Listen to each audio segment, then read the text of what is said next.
Have you ever seen a Roman salute and thought that it reminded you of a certain art student? Let us start from the beginning. A painter born in 1748, France by the name of Jacques-Louis David, would go on to paint a beautiful painting named Oath of the Horatii. This painting is believed to be the origins of the Roman salute.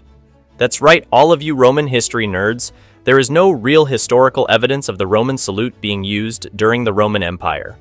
Anyways, fascism, America, and pop culture alike were all influenced by this painting. One of the first records of this is in America during 1984.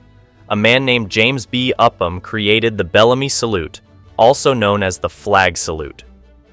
A salute that would accompany the American Pledge of Allegiance and be used all over America. But once Fascist Italy and Nazi Germany started to adopt the salute, America quickly replaced the Bellamy Salute with the hand-over-heart salute.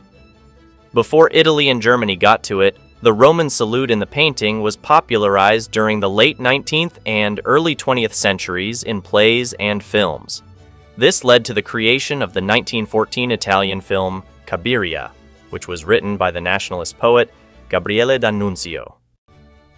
He would go on to adopt the salute as a ritual when he led an occupation of Fiume.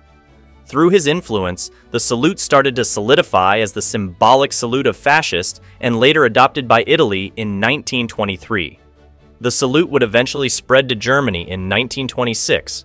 Other groups also adopted the Roman salute, such as the Greek Parliament in 1938, Croatia in 1943, and while Spain was still a monarch.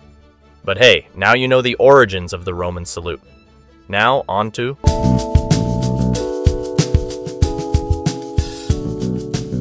Breit of Moray, also known as Breit the Buck-Toothed. Breit was a Pictish 9th century nobleman which many believe could have been the king of Moray, a small kingdom in northern Britain.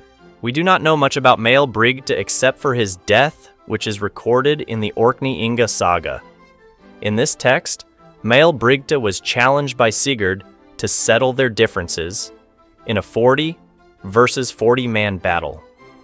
On the day of the battle, Sigurd brought 80 men to the fight. Although it was a fierce battle, Breit was eventually overwhelmed and killed by the amount of men Sigurd brought. After the battle, Sigurd had his men strap the enemy's heads to their saddles as trophies. And of course, Sigurd had Breit the Buck-Toothed's head tied on his saddle. As Sigurd rode home, Breit's big-ass teeth scratched his leg. Sigurd's leg eventually became inflamed and infected. This resulted in the posthumous killing of Sigurd.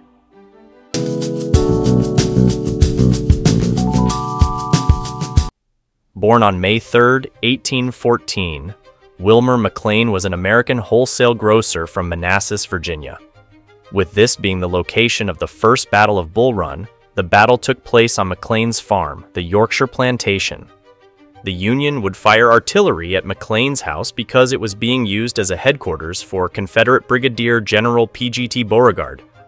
Beauregard wrote after the battle, "A comical effect of this artillery fight was the destruction of the dinner of myself and staff by a Federal shell that fell into the fireplace of my headquarters at the McLean house." At the time of the Civil War, McLean, at age 47, was too old to fight, so he made his living by being a sugar broker for the Confederate Army. McLean eventually moved away from Manassas to protect them from the conflict in Manassas, as well as being closer to his commercial activities. So in 1863, McLean and his family moved 120 miles to Appomattox County, Virginia. Some of you Americans might know that Appomattox County was where the American Civil War ended. On April 9, 1865, war found McLean again. Confederate General Robert E. Lee was about to surrender to Lieutenant General Ulysses S. Grant. They were looking for a place to meet, and on April 8, 1865, a messenger knocked on McLean's door and asked the use of his home for a meeting place. Weary, McLean agreed. In McLean's parlor, Lee surrendered to Grant, ending the American Civil War. Later, McLean is quoted saying, "The war began in my front yard and ended in my front parlor." After all of this, the Army of the Potomac began taking all kinds of furniture, including tables and chairs, as souvenirs. Major General Philip Sheridan took the table on which Grant had drafted the document and gave it to George Armstrong Custer, who eventually presented to Custer's wife.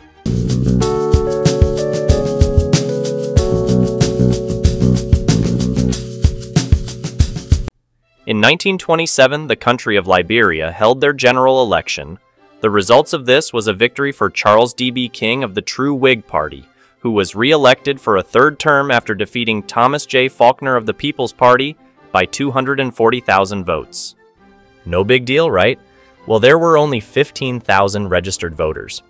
This means the voter turnout was in excess of 1,660%, leading to the election being referred to as the most rigged ever by Francis Johnson Morris, ahead of the NEC or National Elections Commission.